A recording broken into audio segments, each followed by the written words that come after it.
Mr. Tooth Decay here.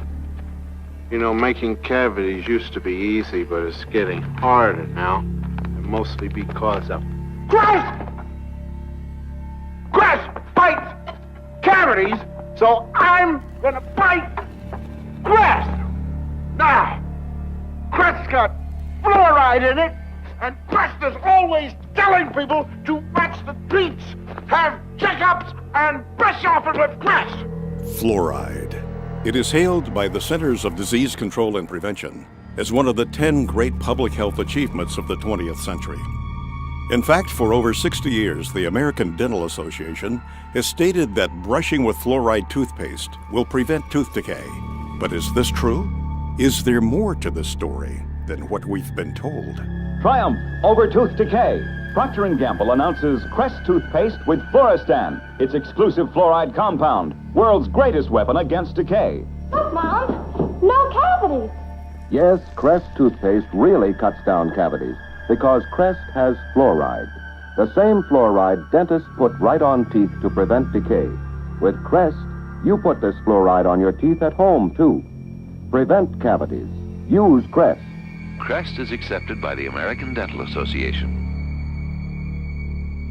Today, 95% of the toothpaste sold in the United States contains fluoride, and 72% of all water is fluoridated.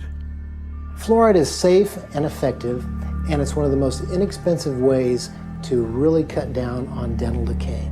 Anything we can do to help prevent cavities on children, I think, is very important. Absolutely, fluoride is safe. It's effective. Fluoridation of community water is extremely safe and extremely effective in preventing tooth decay. Science is on the side of fluoride being safe and effective. There is no controversy about this in the scientific community. If it's such a simple issue, how is it that it's still going on after half a century? I remember it being debated. Yeah, 30 years ago. And it's continuously debated. But just because we've been doing something 50 years doesn't necessarily mean that it's right. Public health officials knew then what they know now. Would we have fluoride? Would it be added to our drinking water? Well, today a coalition of scientists, dentists, and doctors are taking action to stop fluoridation until it is proven safe.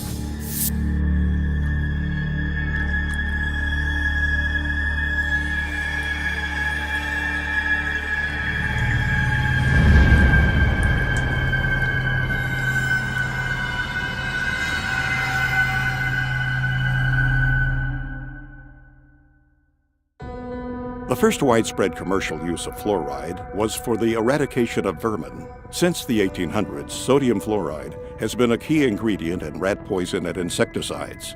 These products were commonly used in and around the home to kill lice, mice, rats, and insects. Fluoride proved to be not only a good way to kill rodents, but also an effective way to kill a man.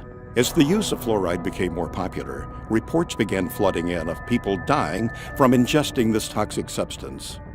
Headlines screamed, "Roach poisoned in pancakes kills 11 men. Rancher takes dose of poison by mistake." Article after article, all having the same tragic endings, proving that sodium fluoride can and does indeed cause death. In fact, during the last part of the 19th century, the Industrial Revolution was taking hold of the modern world. An unfortunate byproduct of this technological revolution was that it created the most toxic pollutants known to man. And the most hazardous and destructive of them all was fluoride. In his award-winning book, The Fluoride Deception, investigative journalist Christopher Bryson examines fluoride's disturbing history. Bryson notes that in its early days, fluoride was a widely known and well-documented killer. Documentation from early lawsuits against fluoride manufacturers clearly shows that fluoride was a hazard, not only to humans, but to the environment as well, with damages reaching into the tens of millions of dollars. By 1930, the aluminum industry was the largest and most influential fluoride polluter. Industrial giants such as Alcoa knew they had to do something. Vegetation and livestock near Alcoa plants were being decimated as toxic fluoride fumes lingered, rendering nearby cattle lame and crippled, even causing death. One newspaper article from that time proclaimed, "During the past year, we had 51 head of cattle die. We had laboratory tests made, and these tests show excessive amounts of fluorine in the liver and kidneys. Also, some of our young cows had lost their teeth. Our saddle horses were so crippled from fluorine poisoning, they had to be shot. The serious nature of fluoride toxicity was beginning to be realized. As a result, fluoride's threat to corporate America was laid out in an exhaustive review conducted by the U.S. Department of Agriculture. Toxicologist Floyd Dietz warned of new medical information exposing fluoride's harmful effects. Danish scientist Kaj Roholm singled out the aluminum industry, specifically Alcoa, as the source of much of the fluoride poisoning. Fluoride was causing irreparable damage, and the word was getting out. Alcoa knew they had to act fast. Their high-powered attorneys sprung into action, quickly buying up farms and paying out settlements. Ironically enough, during that time, the U.S. Public Health Service was under the jurisdiction of the United States Treasury Secretary, Andrew W. Mellon. Mellon was the founder and major stockholder of Alcoa. He was also the founder of the Mellon Institute, an industry-funded research institute that was notorious for giving corporations such as Alcoa the scientific data they needed to defend themselves against lawsuits. The Mellon Institute published questionable and self-serving evidence that supported the effectiveness of fluoride in fighting tooth decay.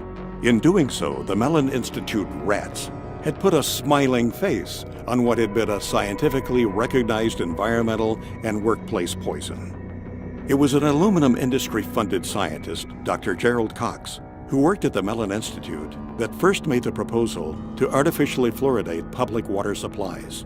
Mellon's economic interest in fluoridation was obvious. Fluoridation provided the chemical industry an opportunity to void liability of their poisonous fluoride waste by means of promoting it as a health benefit.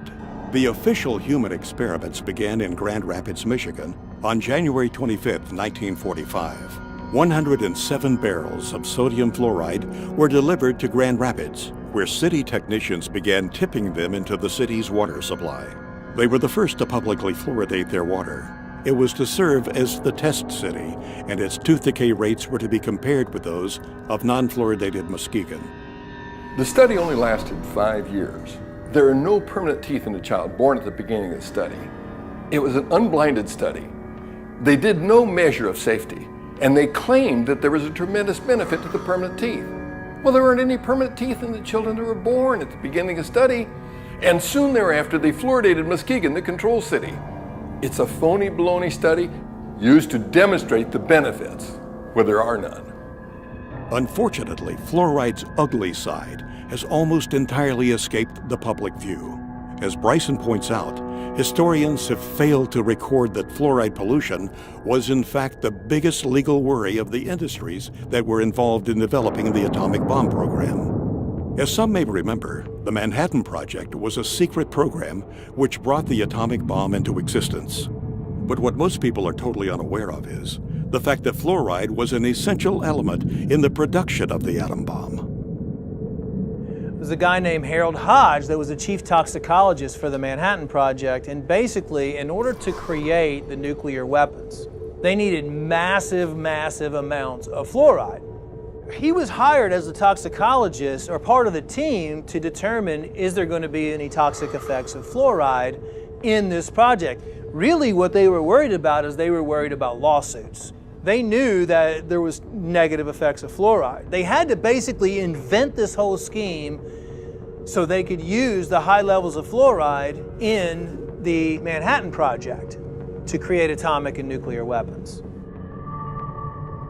For more than 70 years, the Public Health Service has assured society that fluoridation is safe and effective. These assurances have largely rested on the results of the 1945 Newburgh-Kingston fluoride caries trial. This study compared the safety of fluoride in drinking water for 2 New York cities, one fluoridated, the other not fluoridated. The impetus for the first fluoridated city, Grand Rapids, was born from this study. However, recently declassified documents show that this study was a complete fabrication. A trail of declassified Manhattan Project papers unearthed by investigative journalist Christopher Bryson showed that the toxicology department at the University of Rochester, which was under the direction of Harold Hodge, secretly monitored the Newburgh experiment to, quote, supply evidence useful in the litigation arising from an alleged loss of a fruit crop. In fact, these once restricted documents reveal that as far back as 1944, the Manhattan Project was spending money on toxicology studies on fluoride. Why? Because fluoride was the key ingredient used in the process of enriching uranium. Enriched uranium was the linchpin of the U.S. military's fledgling nuclear weapons program. Fluoride became a national security issue. The declassified documents suggest that Newberg was simply another human experiment, one used to justify the interests and advancement of the nuclear industrial state. The final report of Newberg concluded that small concentrations of fluoride were safe. Yet documents reveal that the top fluoride scientist in the U.S., Dr. H. Trindley Dean, known as the father of fluoridation, secretly opposed the experiment, fearing that fluoride's toxicity would be revealed. Until now, Dean's dissent on Newberg has never been made public. There's irrefutable evidence that the U.S. military, the Manhattan Project, the makers of the atomic bomb, concealed evidence of fluoride's harm to their workers, to the community, and to the American public. One study was published in the Journal of the American Dental Association in 1948 by Dale. In these files, Manhattan Project Captain Peter Dale at the University of Rochester reported preliminary results of dental investigations among laboratory fluoride workers at Columbia University. He concluded that fluoride did not prevent cavities in the 95 laboratory workers examined. Quote, "Their teeth seemed to be deteriorating rapidly, and their gums bled more freely. In fact, most of the hydrofluoric acid workers examined had few or no teeth left. They were in large part toothless or nearly toothless. This information, however, was left out of the published version. The published study merely notes that the fluoride workers had fewer cavities than did the unexposed workers. They didn't mention the fact that they had fewer cavities because their teeth had fallen out of their mouths." Since World War II, fluoride has been one of the most destructive environmental pollutants. At one point during the Cold War, fluoride was blamed for more damage claims against industry than all 20 other major air pollutants combined. Fluoride was responsible for one of the most notorious environmental disasters in U.S. history, the town of Donora, Pennsylvania, which jump-started the environmental movement. In 1948, the small mill town lost 20 people, and an estimated 6,000 men, women, and children were sickened by U.S. Steel's dark blanketing smog. Even the town's name betrayed its corporate roots. Donora was an amalgam of the first name of Nora Mellon, the wife of industrialist Andrew W. Mellon. After the Halloween disaster in Donora, Pennsylvania, Philip Stadler, a chemist, went to Donora, and he was able to test and measure and prove that it was fluoride that had caused all those deaths. Sadler quickly went public. Article after article ran the story. Chemist says fluorine gas caused 19 smog deaths. Sadler said, "Chronic fluorine poisoning has been killing people in Donora for a long time. It has left its characteristic trademark on the valley's animals, crops, and vegetation." Both the U.S. Army and the Atomic Energy Commission, now known as the Energy Department, had a secret and vital interest in the outcome of the Donora disaster. If fluoride were fingered for the Donora deaths, it might bring unwanted scrutiny of worker health safety for those in the bomb factories, resulting in damage suits and expensive requirements for air pollution controls. On October 1949, the Public Health Service official report on Donora was released. The 173-page government document appeared to be of similar size to that of the Holy Bible and came to virtually no conclusions. The report's emphasis was on bad weather and that the disaster was therefore an act of God. The report made no mention of fluoride. Could it be there was a vested interest on the part of the government not to upset the public concerning the potential dangers of fluoride? Although it was Gerald Cox's idea that ultimately led to the endorsement of water fluoridation, the man who gave the official endorsement was Federal Security Administrator Oscar R. Ewing, Alcoa's top Wall Street attorney. 9 months after the Donora disaster, Ewing made a surprise announcement for the nation. The U.S. Public Health Service was reversing a long-held position. The ex-Alcoa lawyer declared that his agency now favored adding fluoride to drinking water across the United States. Coincidence? When it came time to choose a public relations representative to persuade public opinion in favor of water fluoridation, Ewing chose none other than the father of public relations himself, Edward Bernays. When they're selling water fluoridation, they didn't just walk out and say it's good for you. They actually hired Edward Bernays, Sigmund Freud's nephew, to sell Americans on how good it was to have silicon fluoride in the water. Edward Bernays was the one that created how to control the population through media and through advertising. Edward Bernays, also known as the father of spin, pioneered the idea of crowd psychology. In 1928, he wrote a book called Propaganda, in which he wrote, "If we understand the mechanism and motives of the group mind, is it not possible to control and regiment the masses according to our will without their knowing it?" He called it the engineering of consent. Bernays introduced the corporate giants to crowd psychology methods and polished techniques to manipulate society. He convinced the population to buy on impulse things they didn't even need. In his writings, he concluded that individuals were controlled by 4 basic motivations: self-preservation, aggression, security, and sex. Bernays' belief was that by appealing to any of these 4 motives, it was possible to manipulate the majority of a population into doing almost anything. You could brainwash them into smoking cigarettes, starting war, electing politicians, you name it. And given the proven effectiveness of these techniques, it was no coincidence that the Aluminum Company of America asked Bernays to head the campaign for the fluoridation of the United States water supply. People like Bernays, were masters of social engineering. His entire thesis, if you will, is that you don't talk to the public in a rational, scientific way. Instead, you appeal to their emotions and you invoke their fears. He was key in getting women to start smoking. He positioned cigarettes as being sexy and individualistic and, power to the woman. That was the framing of why women should start smoking. A consumerist culture was born, and the United States government took notice. U.S. agencies soon adopted Bernays' techniques of manipulation to manufacture the fear of ever-present danger in the minds of the people, to give those in power greater control of what Bernays called the mass mind.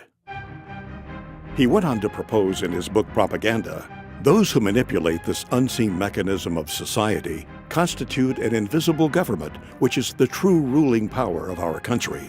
We are governed, our minds are molded, our tastes formed, our ideas suggested, largely by men we have never heard of. This statement holds just as true today as it did in the 20s when Bernays first wrote it. Throughout medical science, including dentistry, poison-producing corporations have always been able to infiltrate major institutions and dominate their narrative. When Christopher Bryson was writing this book, The Fluoride Deception, he reached out to Edward Bernays. Bernays said it was child's play to convince the American public that fluoride was good for them. While the official narrative rang, the case for fluoride had been proven. Some people weren't so quick to jump on the fluoridation bandwagon. Because fluoride had been used for years as a rat poison, to kill coyotes, to kill cockroaches. Some of those opposing fluoridation were in fact dentists. And because of their advocacy for safe water, they were censored by the American Dental Association. If they worked for the Public Health Service, they got fired. If they were team players and kept their mouths shut, they got to keep their job. So out of fear, many people who knew better remained silent. The true story behind water fluoridation can be hard to swallow. The facelift performed on fluoride dating back more than 60 years ago has misled generations. Instead of conjuring up the image of a crippled worker or a poisoned forest, we see smiling children. As a new generation arises, we must sound the alarm yet again. To those who have ears to hear, this film is meant to be a warning. This film will prove beyond a shadow of a doubt that fluoride is a deadly poison being added to our water supply. It will further prove that the chemical commonly known as fluoride is the only chemical added to public drinking water to treat you, the individual, rather than the water. The information presented in this film can change your life. It can help protect your health and the health of your loved ones. It will lay out the real facts behind water fluoridation. It will expose the hidden hand behind the curtain, pulling the levers of industry, corporate profit, and public perception. Fluoridation is neither safe nor effective, but rather a fraud.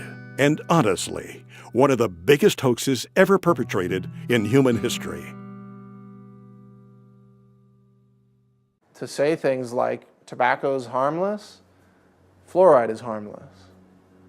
Agent Orange is harmless, they say. DDT was harmless. Asbestos, right? Yeah, GMOs now, they say, are harmless. This is a long history of science selling out to corporate interests while the people are systematically poisoned. And to this day, people still believe fluoride is safe in the drinking water, and the majority of dentists still believe it's safe to put in toothpaste and to put in different types of compounds. Most people in America are persuaded that everybody fluoridates their water, and if you're living in a town like Albany or Long Island or Ithaca or somewhere, but the vast majority of the population in the world does not drink fluoridated water. Most of the countries do not fluoridate their water, only about 30. The countries now that have banned the use of fluoride, China, Austria, Belgium, Finland, Germany, Denmark, Norway, Sweden, the Netherlands, Hungary, and Japan.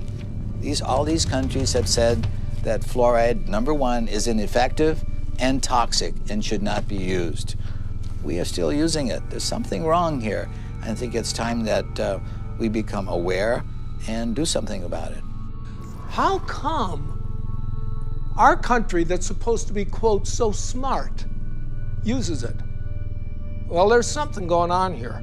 What does the European Union know that we don't know? Nothing. Nothing. They know the same thing, that's why, but the difference is they're not getting paid off and we are, and so therefore, this is what the only thing I can come up with, because they both have the same facts.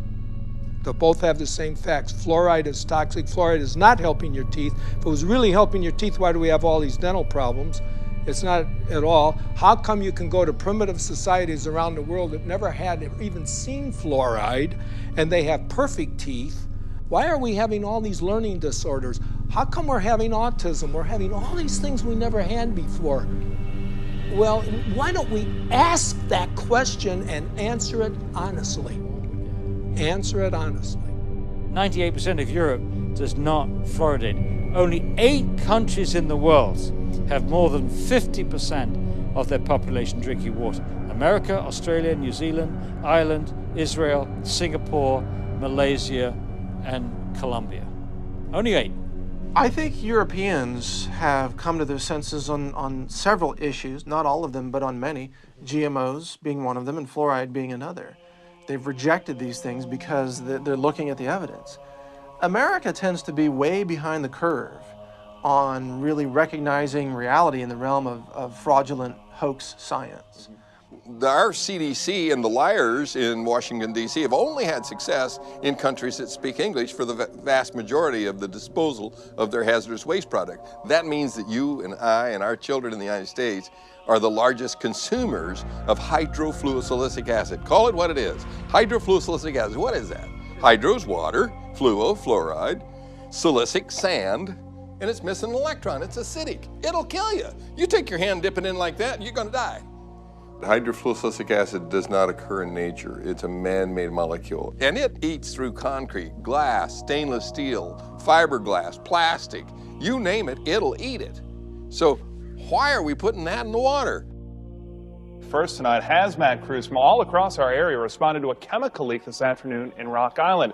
The chemical was so strong that it was burning through the concrete there. News 8's Christy Mergenthal has the latest. It was just before 1 o'clock Thursday afternoon when hazmat crews were called to the Rock Island water treatment plant for a chemical spill coming from this tanker truck. The chemical hydrofluorosilicic acid is used to add fluoride to the plant's water. After several hours, crews were able to clean up the leak, allowing operations to return to normal. They had to coordinate lighten off the area, obviously, but as far as the treatment of the water and the amount of water being used by the public, there's no effect on that at all. Now, that acid that did spill out is a chemical that they actually use every single day here at the water treatment plant. It adds fluoride to the water. Reporting live in Rock Island, Christy Mergenthal, WQAD Quad Cities News 8. That's how they transport it. It's extremely aggressive. It'll eat through almost anything, including concrete. What is labeled fluoride is not naturally occurring fluoride like you might find in the ground. It's actually a collection. It can be over 100 different chemicals, including some radioactive chemicals, including many cancer-causing chemicals, including heavy metals, neurologically damaging elements that are called fluoride. And then this is dumped into the water supply, and the cities have the doctors and dentists convinced that this is somehow good for your teeth.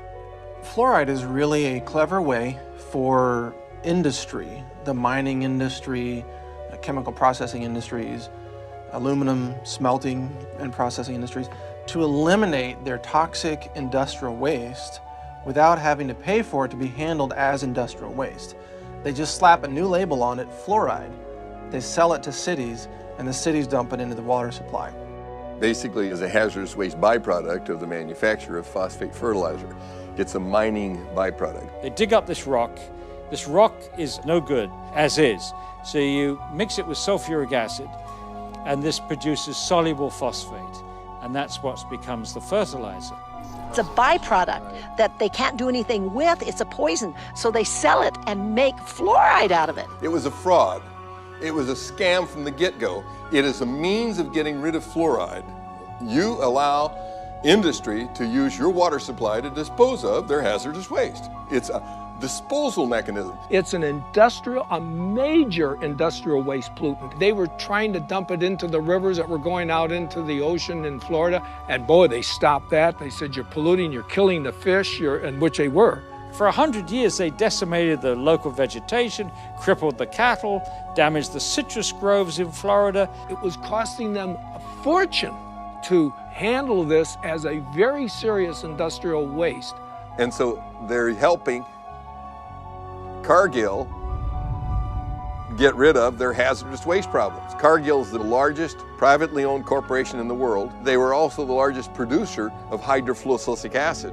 Cargill at one time had like 90% of the market. When the hurricanes went through Florida, they knocked out the holding ponds, so there was a shortage of hydrofluorosilicic acid. And so they reached out to the rest of the world, and now we get it from Mexico and Japan and China, because none of those countries allow fluoride in the water supply. They don't put it in at all. So obviously it's piling up in those countries. I don't think we need to be helping other countries out with their disposal of fluorosilicic acid. Fluoridation is the worst recycling practice in the world. So I support recycling.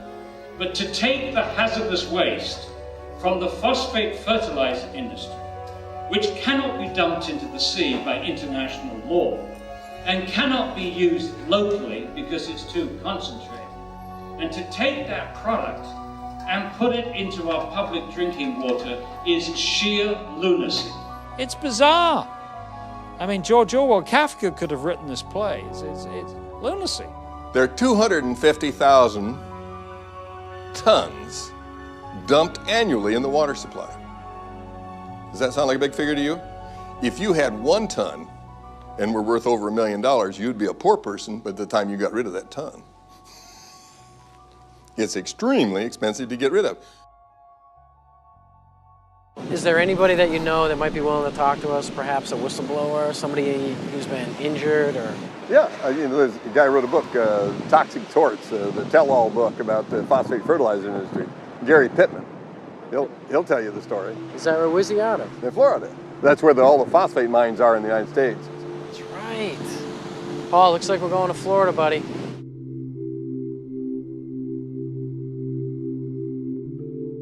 When I first started working at the Occidental Chemical Corporation's chemical plants in the early 1970s, there was no safety program in place.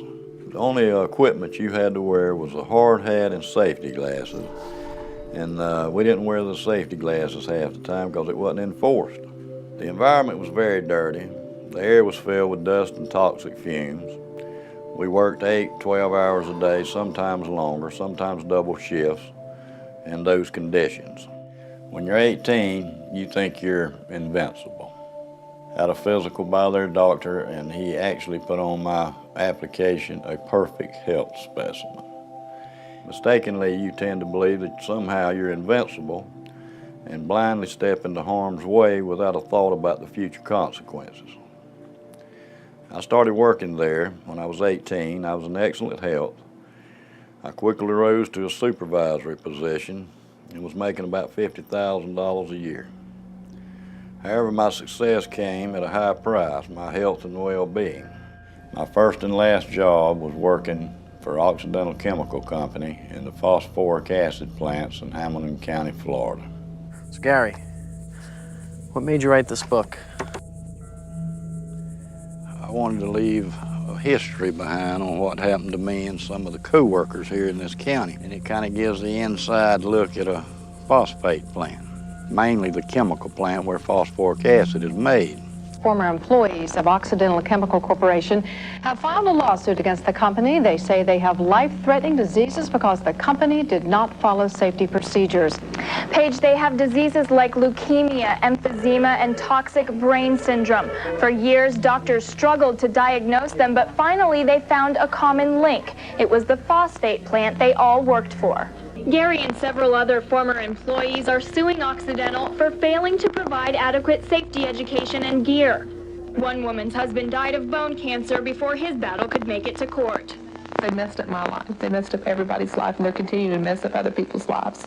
They need to come in and realize and admit to what they are doing. When Gary Pittman filed a lawsuit against Occidental Chemical Company, he knew what he was getting into. Occidental was a mammoth organization and no stranger to litigation. It was Occidental that had been responsible for one of the most horrendous environmental tragedies in American history, the Love Canal. President Carter declared a state of emergency today in the Love Canal area of New York's Niagara Falls, where toxic chemicals were discovered oozing from the ground. My 3 kids were born with birth defects. My wife's had cancer. This was a site that literally is best described, orange goop, toxic soup is what it has been referred to. You had 80 different chemicals. I mean, some very bad stuff was in these people's backyards, was literally seeping into their basements. Health officials are urging more families to move, but that's not as simple as it seems. Between the years of 1947 and 1953, the Hooker Chemical Corporation, which is a subsidiary of Occidental Chemical, used the Love Canal section of Niagara Falls as a dumping site for toxic waste. Today, we write the final chapter of the environmental disaster called Love Canal. In doing so, we make clear that when people make a mess of our environment, they should and they will be held responsible for cleaning up their mess. The EPA concluded that Occidental dumped millions of tons of hazardous chemicals and then sold the property to the Niagara Falls School District for $1. In papers to be filed in court in Buffalo this afternoon, the Occidental Chemical Corporation will agree to pay $129 million. In the end, Occidental was out of pocket a total of $200 million for damages and settlements, not including court costs and the millions they spent defending themselves. These kind of dangers no longer will be tolerated by the American public. The day of discarding hazardous materials indiscriminately and haphazardly is over. There must never be in our country another Love Canal. Thank you very much.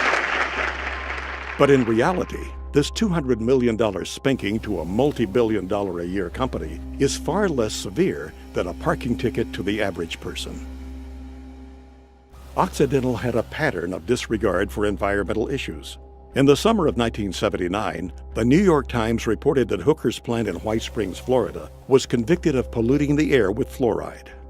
Even more damning were the copies of corporate memorandums passed among Hooker executives in which it was revealed that Hooker's top echelon knew and approved of the pollution violations. Finally, Hooker Company officials admitted to accidentally poisoning local water supplies not only at the New York location, but at their Michigan and California plants. The White Springs plant that Gary Pittman worked for not only was polluting the air with fluoride, but had also dumped tons of waste on their own property. In a leaked inter-office memo obtained by an insider at Occidental's White Springs plant, reveals 25 different waste disposal sites buried on the property. This highly classified document lists the hazardous, carcinogenic, highly fluoridated toxins that are all buried on the site and are still there today. Gary Pittman knew that he was about to embark into a David versus Goliath scenario. Occidental was not to be trusted. They had been known to buy and intimidate officials.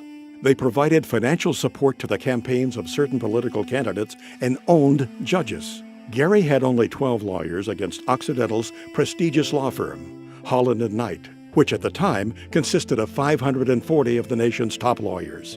However, to his benefit, Gary had the documents to prove his case.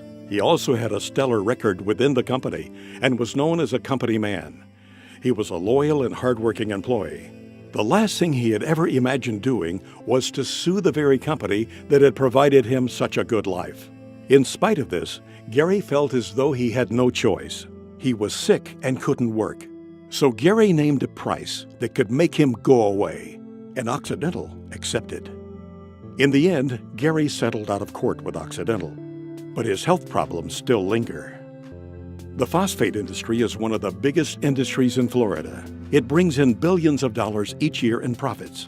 Television ads and billboards often portray strip mining as a wholesome industry that creates jobs and feeds the world.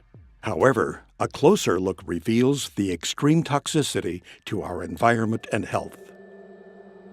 Paul, I think what you need to do is get some aerial shots of that plant.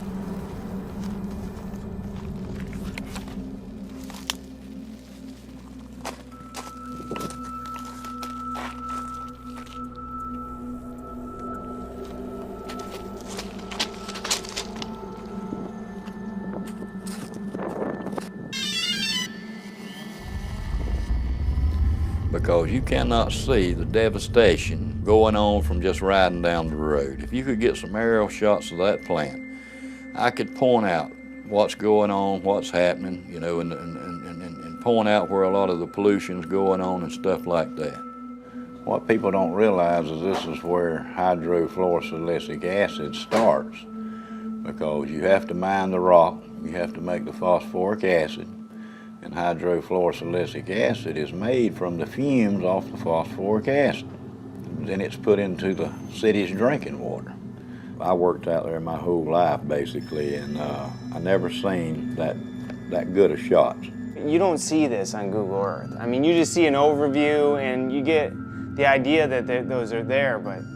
Yeah, what you see here is, you know, the common person never sees this. They don't really want you to see it either, because then you would know how much devastation, you know, there is at these plants. And you know what's so good about it is the general public's gonna get to see this in this new film, and they can, you know, they can decide, you know. And like I said, that's where your hydrofluorosilicic acid starts. That's the way they mine. It's overburdened. They take the overburden off to get to the ore. Basically, they take a nice forest area, they cut down all the trees, they burn all the stumps, and they take all the topsoil off. The overburden is topsoil, subsoil, clays, until they get to the ore. This right here is just, they've already dug it all out. Yeah, they've mined this, and as you can see the forest in the background, and you can see the huge chunk of land that they have mined. The phosphate lobby is very, very powerful. You know, it's a sad situation. It's devastating to the earth.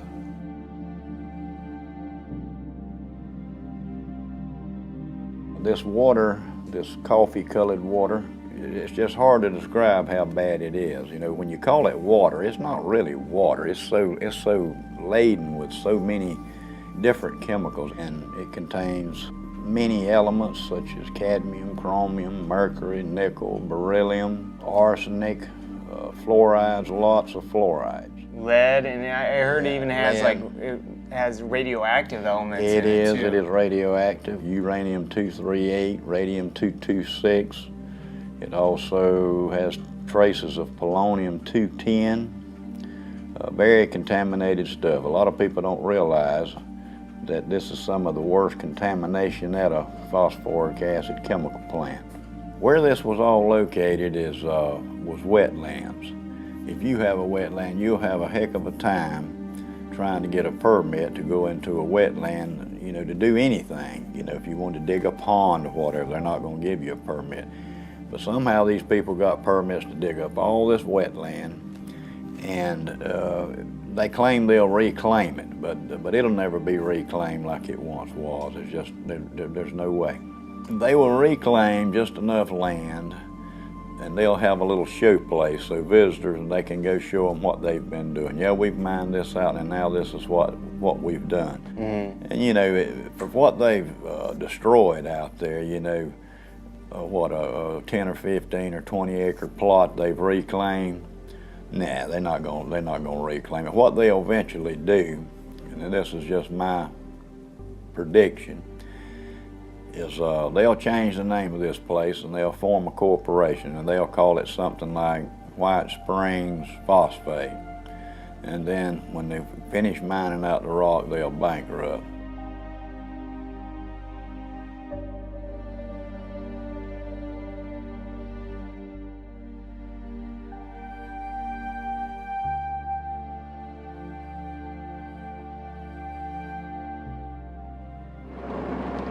Up here on the right, we're going to have the administration offices. They used to be in the chemical plant, and they moved them.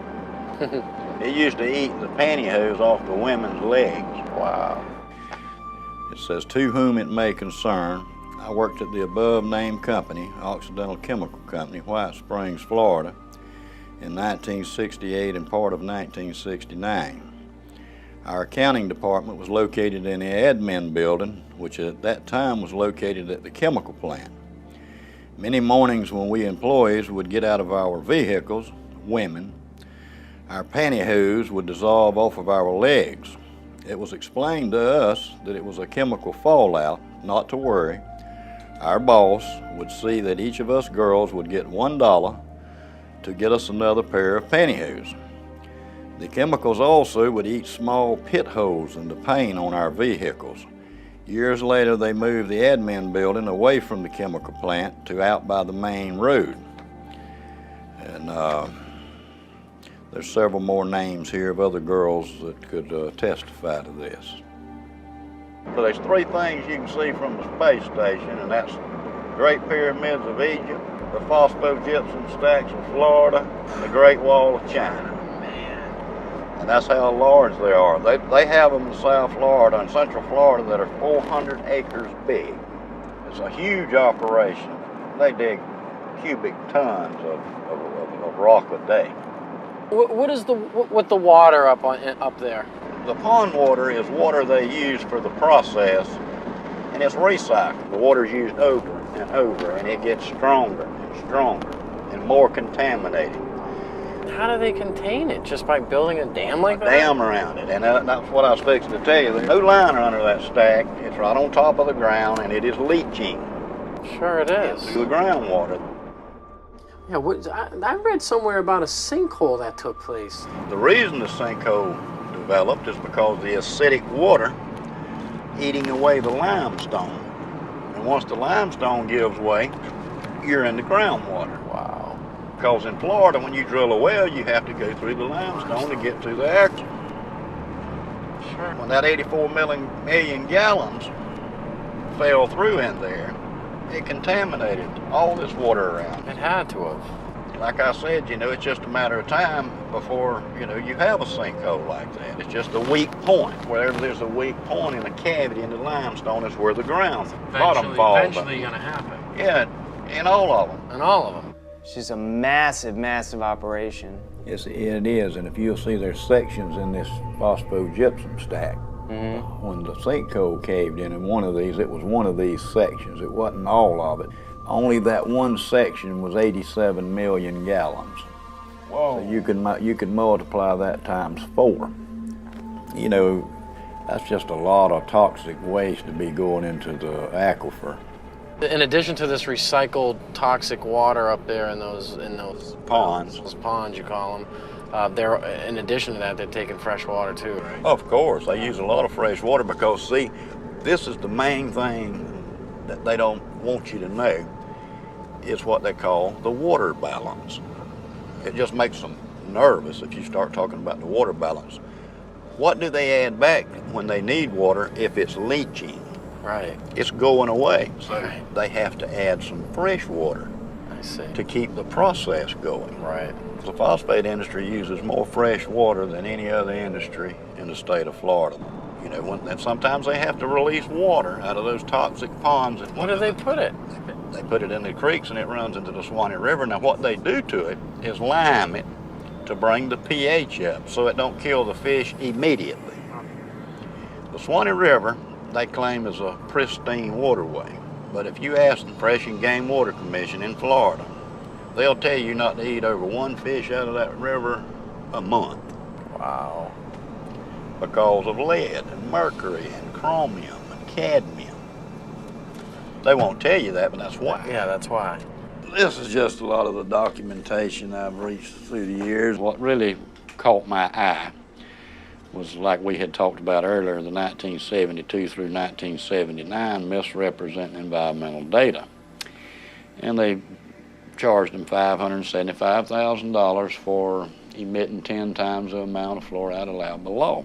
And I was working there when that was going on, and the fumes were just unbelievable. It pit the glass on your windshields, make them so foggy it would etch the glass. Just having your car parked out there while you're at work. Parked there. I mean, back in the 60s, you know, I mean, even earlier they realized that those fumes were very toxic. Very toxic. The phosphate company pretty much polices themselves. They have their own crews do their stack testing and all the other environmental things. And, you know, that's kind of like the fox watching the hen house. And I have been involved to where they would go up to test a stack and come down and tell me, so something's wrong. This stack is going to fail. You know, so you look around, find the problem, straighten it out, and say, okay, boys, y'all can go up there and test now. I have also been at the point to where we couldn't find what was wrong, and they were doing the test, and we would just go and open a blind in the fume ducts to allow more fresh air to rush in, so it would dilute the emissions. But I know for a fact that they cheat on these tests. Once you know that, then you lose all faith in these regulatory agencies because you know it's all a farce. In this past, I'd say 6 months, there's been 4 people that I know of that I grew up with. They were younger than me. They were 52, all of them died. I do honestly believe it has something to do with the phosphate chemical plants out there. I would imagine you've seen some injured employees. I've seen people burned. I've seen people blown up. I saw a man killed, and he was going to weld on a rotary drum filter. Somebody had washed it with a solution of sulfuric acid and pond water. Found out later the guy had struck an arc to weld on that thing and it exploded. And it killed him, messed up his friend too that was helping. But that's a very hazardous work environment. When you digest phosphate rock with sulfuric acid, that's what you're going to give off, hydrogen fluoride and silicon tetrafluoride. Now even at that strength, it'll eat up concrete, asphalt, stainless steel, even the fume ducts after a while, which is made out of fiberglass. Very corrosive, the most corrosive acid known to man. Used to etch glass, it's used for a lot of things. One of the things it's used for is to fluoridate drinking water. Who in the world would want to drink water with this stuff in it? The city of Dallas, Texas, like many cities across the nation, spends millions of dollars on contracts with companies like Cargill, Mosaic, and Penco to fluoridate the region's water supply. On Mosaic's website, the product listed for use in water fluoridation is actually called hydrofluorosilicic acid. The Occupational Safety and Health Administration, otherwise known as OSHA, is a U.S. agency that requires companies to produce a material safety data sheet, or an MSDS, for every chemical product in the market. The MSDS that Mosaic produces for their Fluoride product will make your hair stand on end. Right here I have the Mosaic material safety data sheet on their hydrofluorosilicic acid product. A material safety data sheet is a very important document to disclose safety and health issues about possible exposure to this chemical. The MSDS sheet is supposed to inform you about what is this chemical, what's in it. So what we find in the case of the Mosaic, their hydrofluorosilicic acid, is that it is not a pharmaceutical grade product. It is an industrial grade chemical. And under Section 2, hazard identification, it identifies a health hazard as being corrosive to the skin, the eyes, and the mucous membranes. If you come in contact with it through the skin or inhalation or ingestion, such as swallowing it, it may cause severe irritation and burns. And so on the second page, it identifies potential health effects, and it mentions that it's corrosive to the eye, corrosive to the skin, corrosive through inhalation, such as breathing, corrosive if you swallow it. In this, they're basically giving these health effects due to hydrofluorosilicic acid and a high concentration. It's less clear at what concentration this won't happen at. As a chemist, I've looked at scores of material safety data sheets, and never in my career have I seen a warning for children in an MSDS, material safety data sheet. What happens is the companies that's producing this chemical realizes they have a revenue stream that's a little risky for them from a liability standpoint on how their customers are using this chemical. And so they've now put a warning in their material safety data sheet, warning for fluorosis, osteosclerosis if exposure occurs during enamel formation. There are no children working in these chemical plants. There are no children being chemical handlers. So this warning is for the end user. And so we've presented this to the City Council, and they have now been alerted that their own supplier has put a warning. And this is where we came across and said, you now need to put a warning, at least for children that you've received from your supplier. You need to put that downstream. So now the liability is on them too. Hydrofluorosilicic acid has no known benefit in human or any physiological system. It's not even useful in any mammal. So adding that to the public water supply for an alleged benefit is a fraud, and it's a crime against the citizens of this country, and it's cumulative over a lifetime. It is a very noxious poison, and you do not have to take my word for it. If you've got a Webster's dictionary, open it up. One of the definitions is fluoride, a violent protoplasmic poison. Then you have to go look up protoplasm. We are protoplasm, so violent protoplasm for us. Say, let's put that in the water and see how the kids turn out. So, as we're learning, it seems like there are no rewards to this. It just seems it's just all risks. It's all risk. It's a big lie. There's no benefit whatsoever. It's all risk. Let's get to the science. That's what I say. Instead of covering it up, let's look at the science. What do these fluoride chemicals actually do to human beings? There's all kinds of research out there showing it really disturbs the functioning of the body in a number of ways. Inactivates 62 enzymes, increases the aging process, increases the incidence of cancers and tumors up to 17%, disrupts the immune system, causes genetic damage, interrupts RNA and DNA, repair enzymes activity, increases arthritis, and is a system poison. These are all validated by scientific data. We have in America today all of the symptoms of hypothyroidism, obesity, heart disease, neurological impairment. I have been very sick. I was diagnosed with hypothyroidism about 10 years ago. There was no family history in my background that explained why I had this thyroid illness. What were some of your side effects? Feeling very cold, hair loss, concentration issues. It really controls your metabolism. So I had gained about 10 to 15 pounds, which is very unusual. I was very athletic my whole life and never was overweight. So I gained weight. I was sleeping a lot. Again, your metabolism is tuned down. Doing the research, fluoride is an irritant to your thyroid. Your thyroid wants iodine. And if it doesn't get iodine at the concentrations that it needs, then it gets whatever is closest that you're providing in the environment. If you look at the periodic table, you see that fluoride, chlorine, bromine, and iodine are all in the same column. That means they have very similar electronic structure and reactivity. So that's why your thyroid will uptake fluoride and chlorine when you're not giving it enough iodine. It's a gradual accumulation of the fluorides and the other things you're exposed to out there that just gradually wears on you through the years. And that's one reason it's hard to pinpoint a health problem. Because, you know, you work out there 6, 7, 8, 10 years before you start noticing things, and then it's almost too late then because it's already done the damage. But I've been real weak and just lethargic. Yeah. So when the blood work come back, the guy asked me, he said, "What have you been doing?"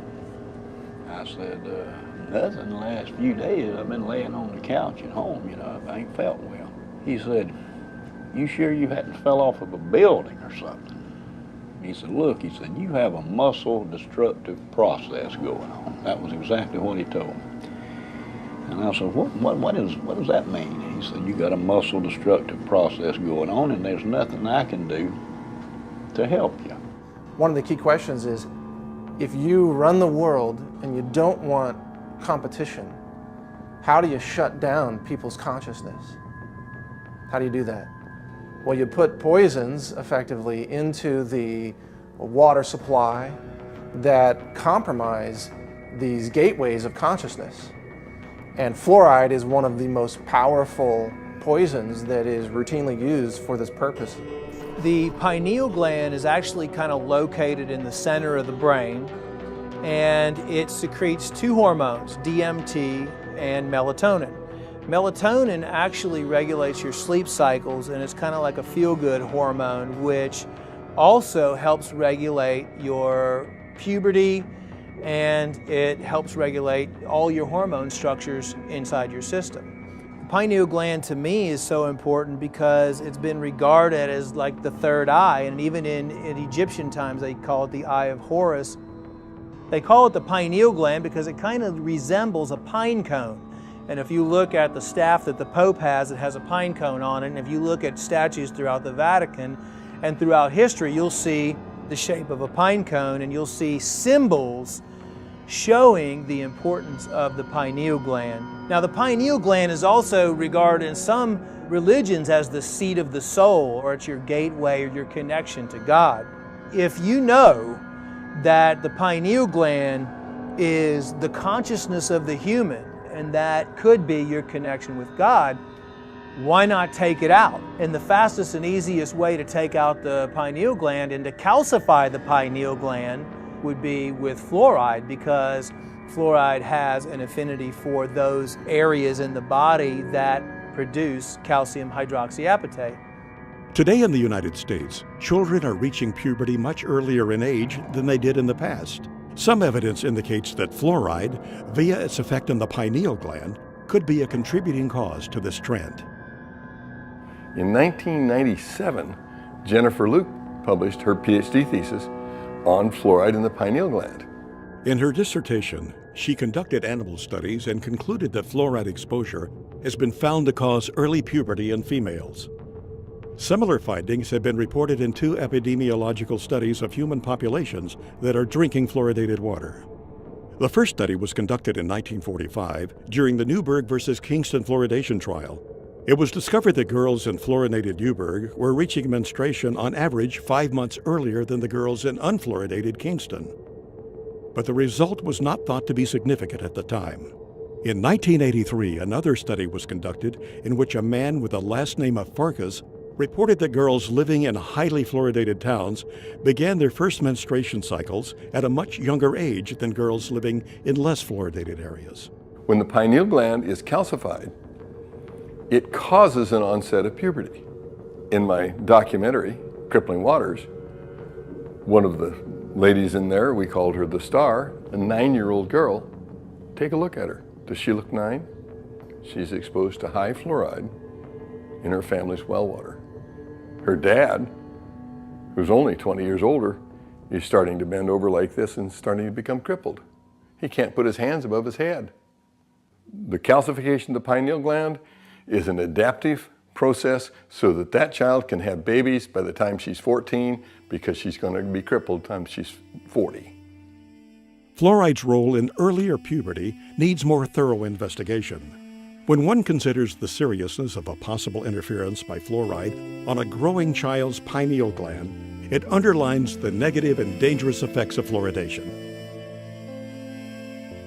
Dave, so what we're learning is kind of frightening because it seems to me that once it's in your body, is it there to stay?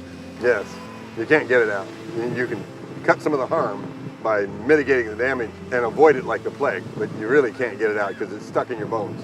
And that's why you have all the skeletal symptoms, you know, the joint pain, the arthritis, and all that stuff. The first signs that fluoride is poisoning your bones is pains in the joints, stiffness in the joints, pains in the bones. Well, you go to the doctor with pain in a joint, he says, oh, you got arthritis. Well, arthritis, joint, ritis, pain, oh, okay, joint pain. So we got somebody speaking to us in Latin, oh, you got joint pain, super duper. We have millions of people with arthritis in the United States and in fluoridated countries, 1 in 3 adults. Nobody's ever looked to see if some of those arthritis cases may have been caused or exacerbated by fluoride. Just not looking.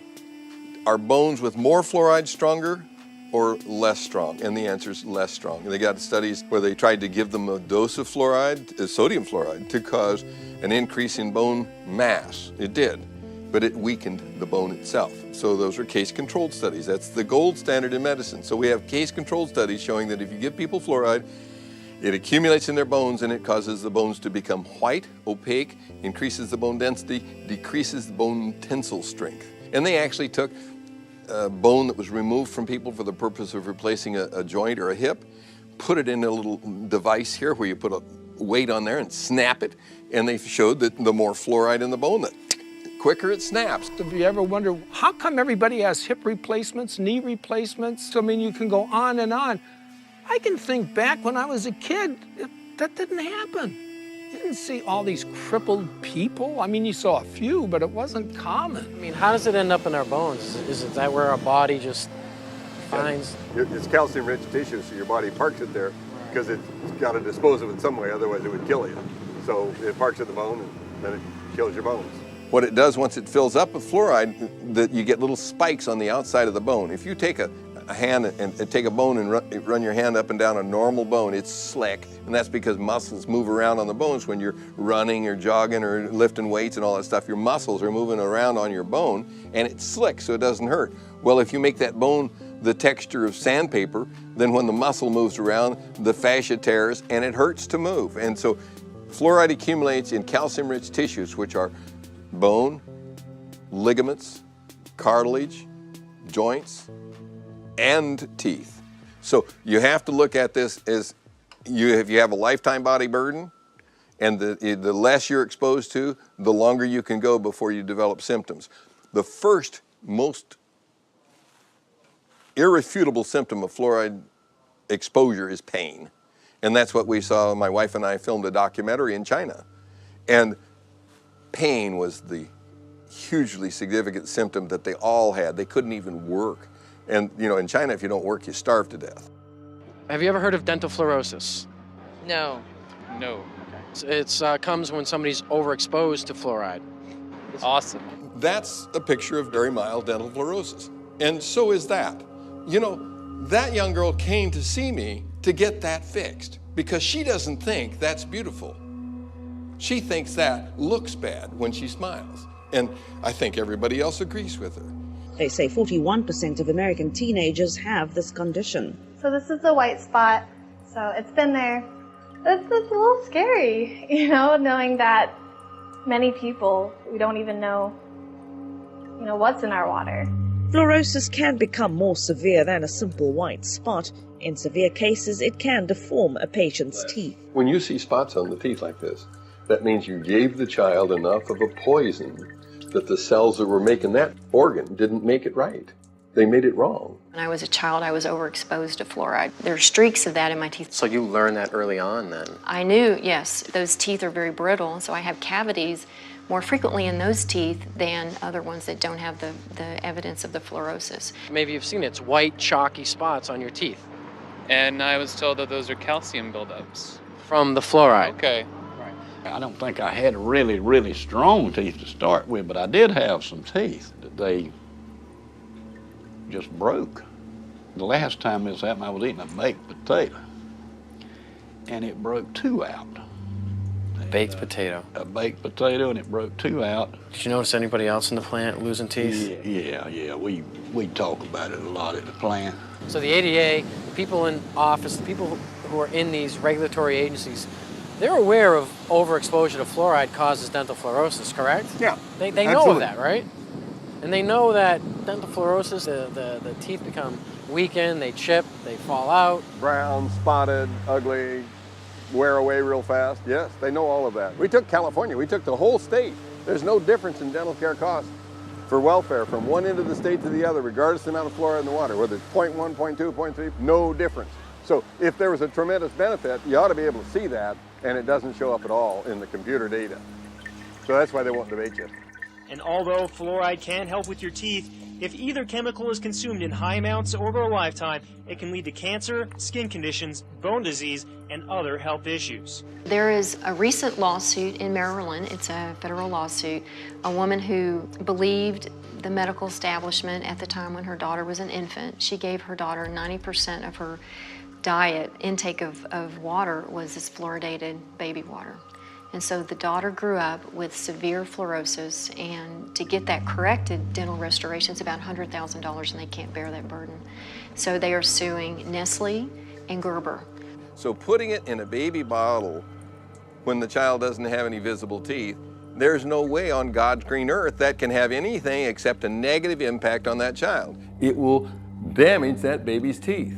But they sell it in the grocery store as baby's first water. I've seen that for years. How do we educate women to not buy this for their babies? And this is why we wanted the warning for infants, because they're the most at risk.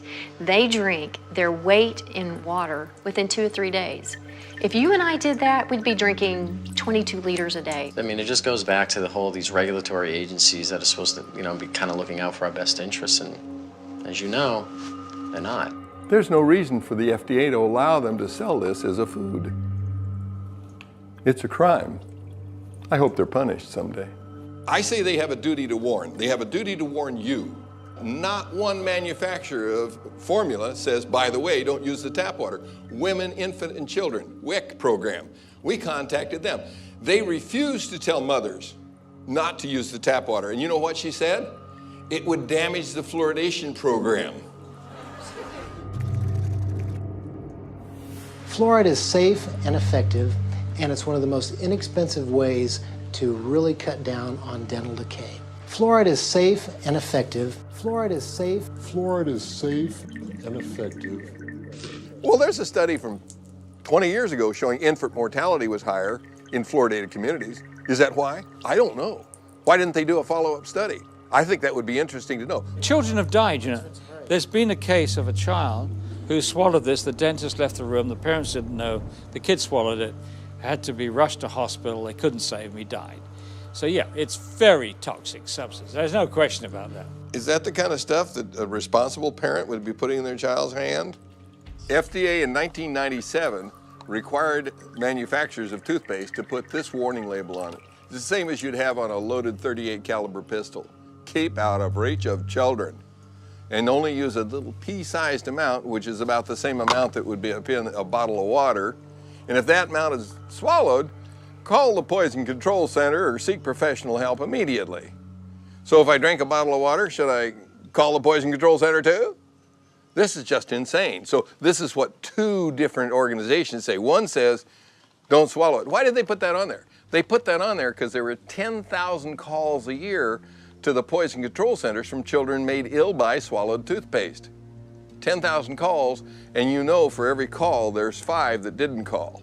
And there are only Poison Control Centers in half the states. So that means 100,000 children are made ill by swallowed toothpaste. It's insane to put a deadly poison in a child's hand and say, go brush and be sure and spit out, Johnny. Fluoride has been a slow process of introduction into the dental profession where it's commonplace for us to consider fluoride as the thing to do to help decay. But we now know, statistics have shown us, that fluoride is not working. It's very toxic to you and can cause everything from cancer to depression. So, yeah, it's a serious issue. You are meant to have the right to informed consent to medication. What we're doing in a fluoridated community is we're doing to everyone what a doctor can do to no one. A doctor says to you, he says, look, this glass of water is going to do wonderful things for you. It's going to cure your ingrowing toenails. It's going to make you less bald. It's going to do X, Y, and Z. Drink it. And you say, no, I don't want to drink it. You must drink it. You've got to drink it. I'm your doctor. I'm telling you, you've got to drink it. If he or she tried to do that to you, he or she could lose their license. You're not. You've got to tell the patient what the drug is good for. You've got to tell them what it's bad for, the side effects. And then they, in theory, make up their minds. This has been ripped away from us.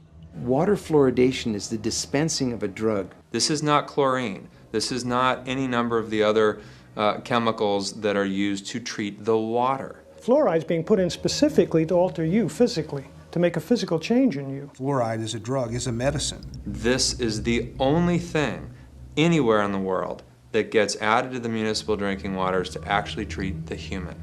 Well, anytime you see the letters FLUO, you're talking fluoride. And so when you start realizing that Prozac is a fluoride product, Zoloft is a fluoride product, virtually all of your psychotropic drugs, almost all of those that are mood elevators.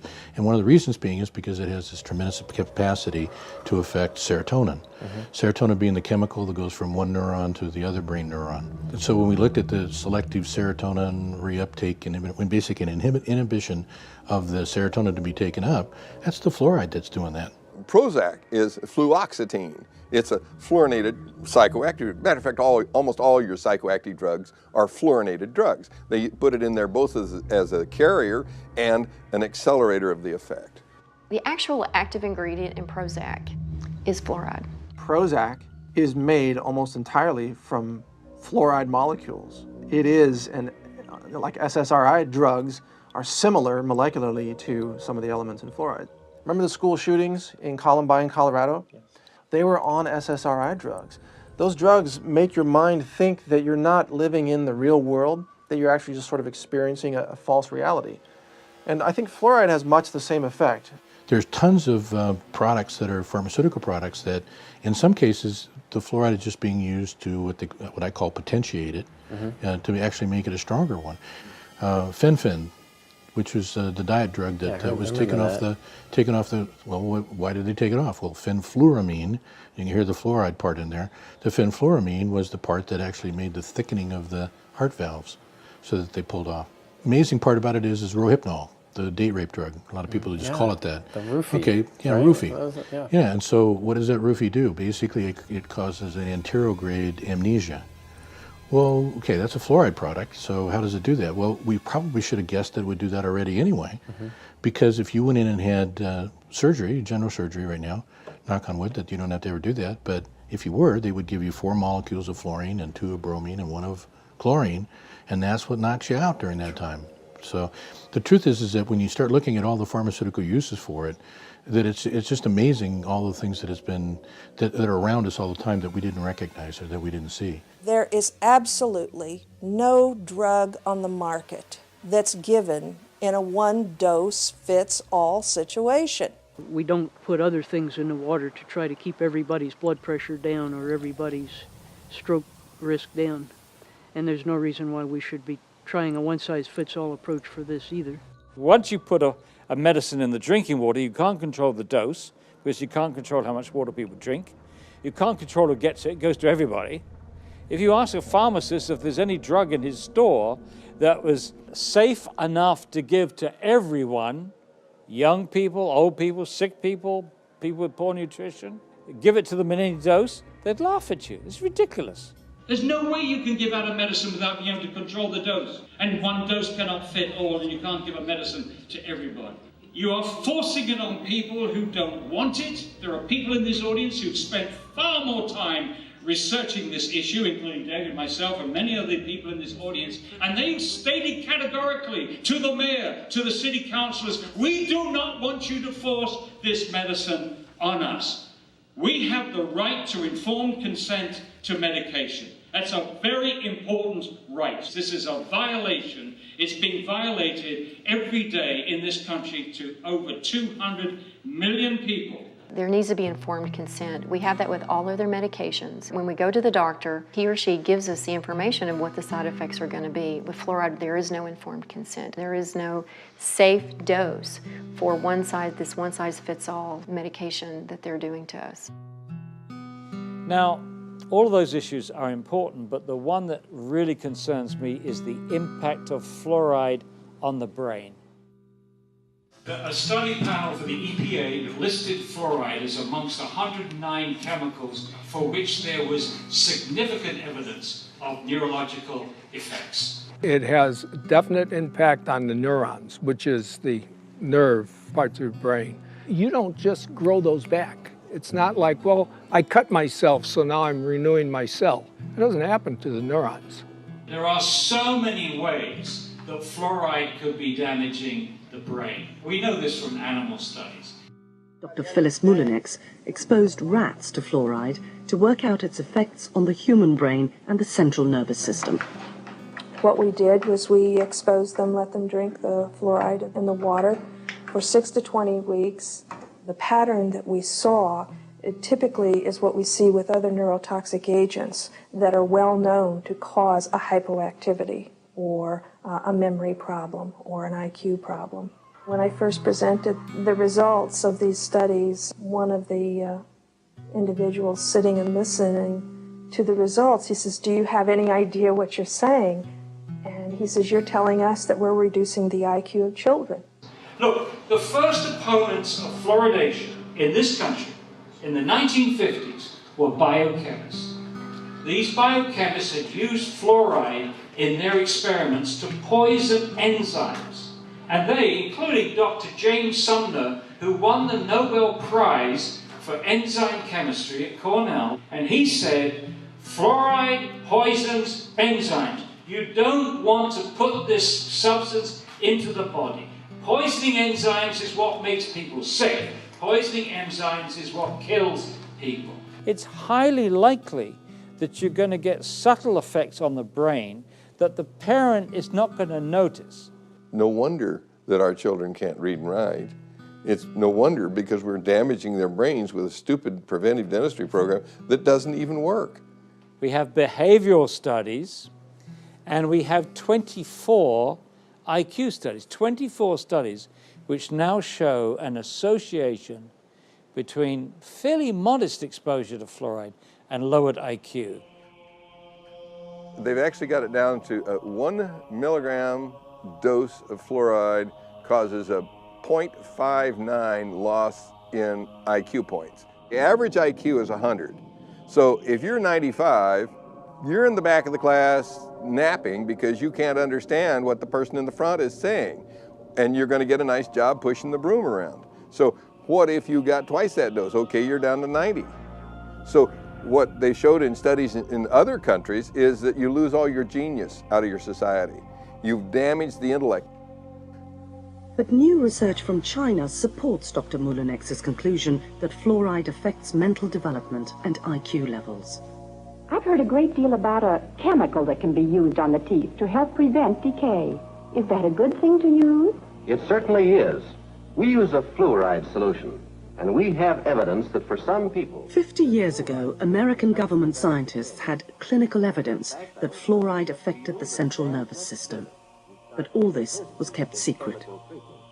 Chemical? You're going to put some chemical in my mouth? All mention of the effects of fluoride on the central nervous system was stopped. In my view, fluoride is where lead was in the early 70s.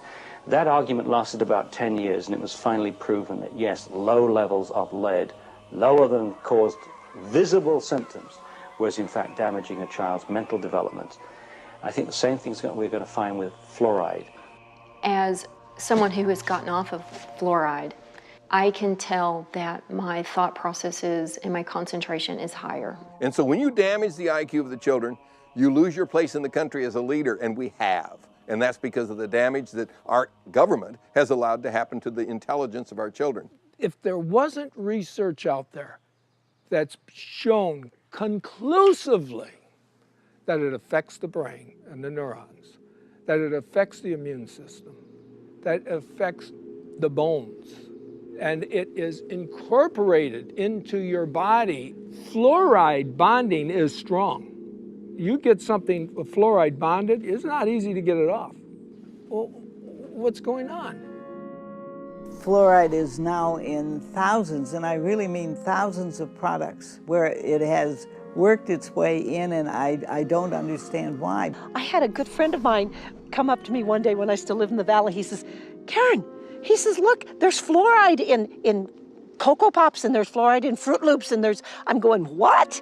What the heck is it doing in that stuff? Pesticides operate in a lot of cases because they have fluoridated compounds. Sadly, the dentists have begun to add fluoride to their filling materials, their cements, they even put a varnish on children's teeth. I don't believe these have been legitimately FDA approved. I've checked on them. There's no new drug applications on file for fluoride to be ingested, and none have been submitted. So if you're going to give a child a dose of fluoride, show me the FDA approval where that's beneficial and even safe. It doesn't exist. The medical system that tries to say we need to ingest fluoride, that's really the only element they believe in. They won't recommend magnesium to reduce heart attacks. They won't recommend calcium. They won't recommend zinc for immune boosting function. They only believe in one element, and it's fluorine. You know, how come they don't look at the other elements that are needed? See, that's why it's very selective. It's a dogma. There is no, selenium waste product that they have to get rid of. That's why you don't hear about the benefits of selenium from industry. Right. But selenium is an anti-cancer element, and most people are deficient in it. Chromium, trace element for blood sugar regulation. Most people are deficient in it. Why don't doctors and scientists say, let's put chromium in the water? Because they're not trying to get rid of it as a toxic waste. That's why. If you look at the table of elements, you got to consider the whole thing. It's not scientific to say, well, let's just put this one element in the water. Well, what about all these others? Water fluoridation is a hoax.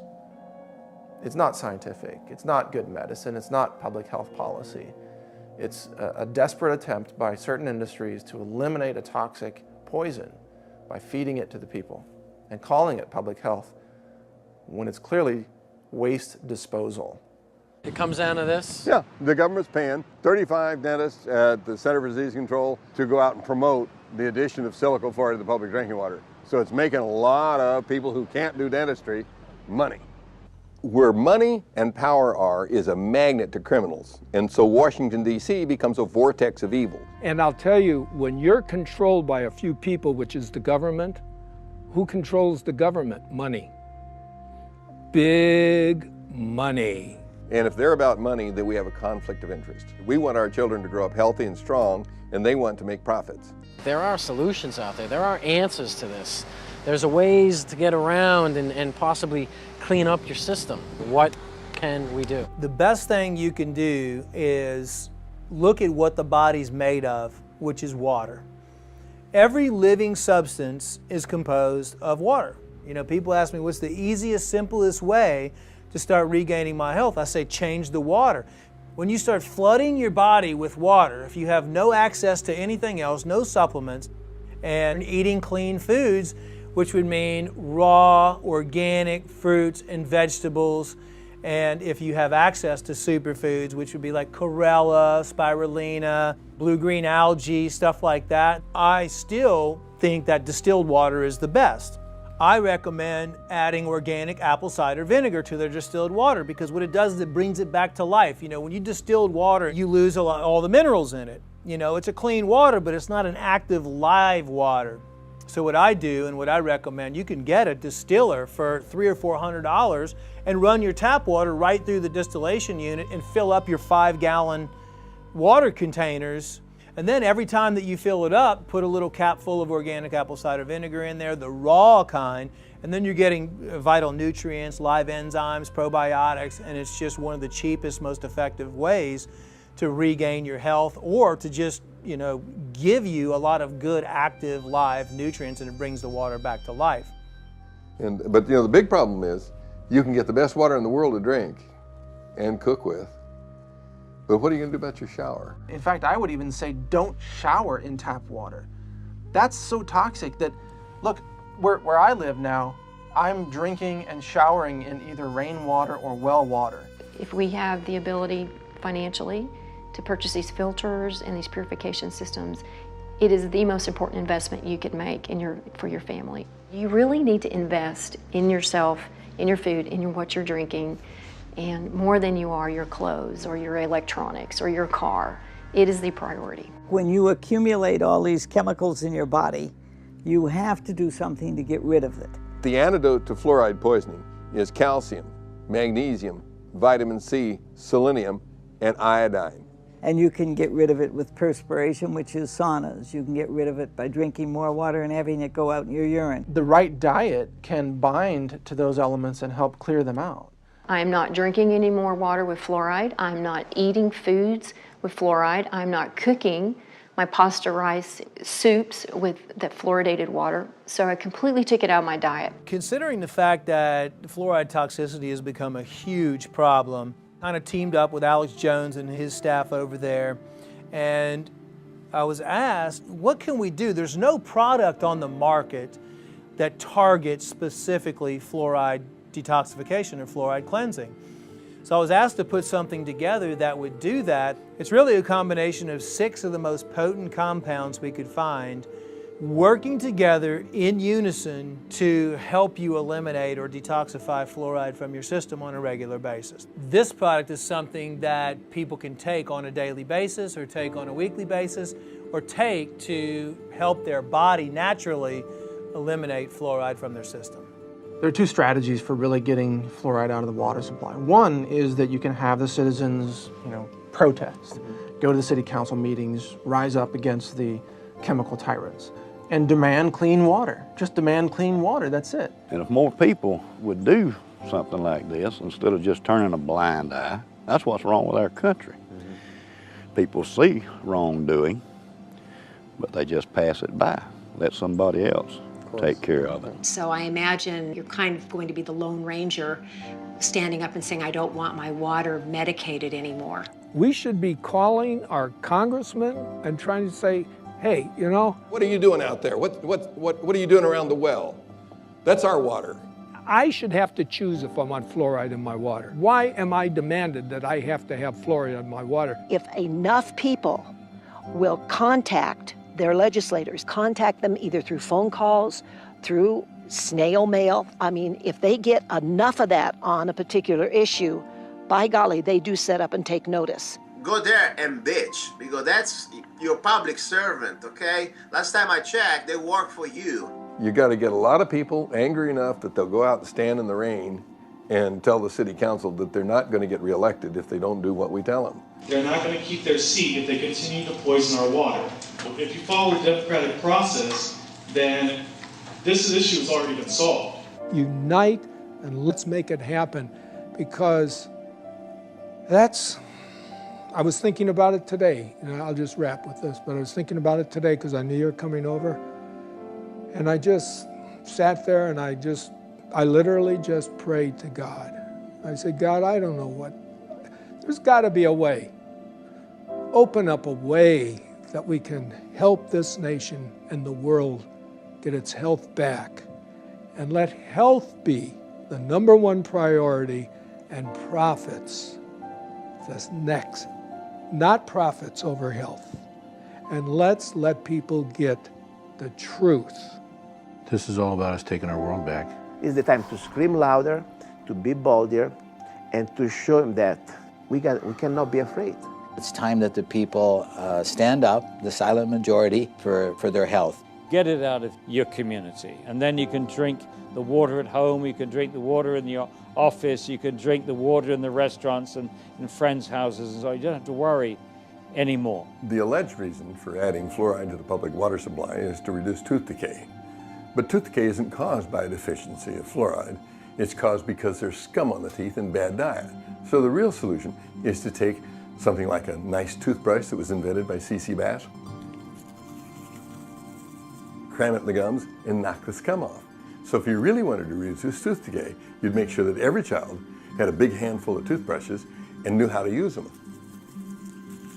And you dig all the scum off the gums, because it's scum living on the teeth that causes tooth decay.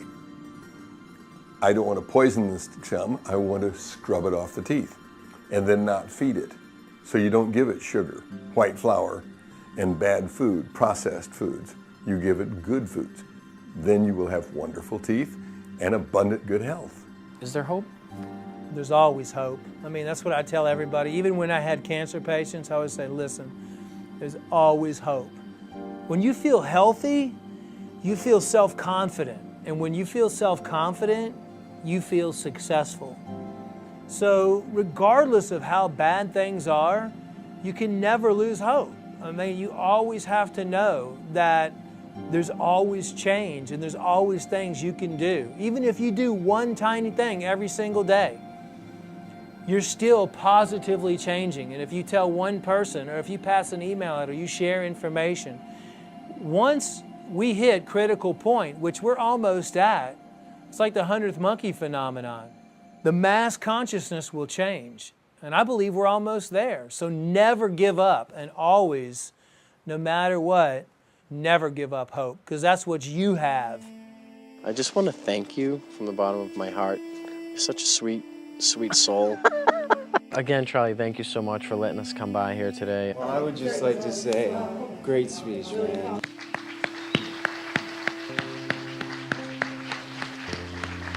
Thank you for all your work you've done over the years, and your discoveries, and your journey, and your just everything. Thank you so much. Appreciate Welcome. it. Thank you. Thank you, Paul. You're You too. You're the man. Okay, Thanks so much. Thank you. Appreciate it. Thank you.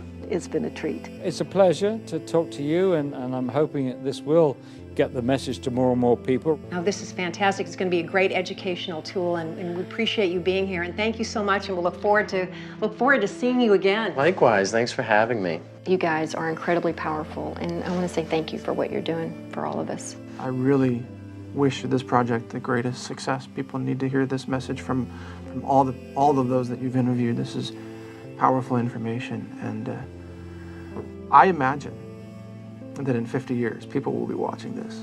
You know, some DVDs will survive. Yeah. Yeah. I just got the chills. And they'll be watching this, and they'll look back and say, there were some filmmakers who did know what they were covering, who weren't willing to just sell out and do some explosions and on-screen sex and this and that. They actually had a message for humanity. That's what you guys are doing.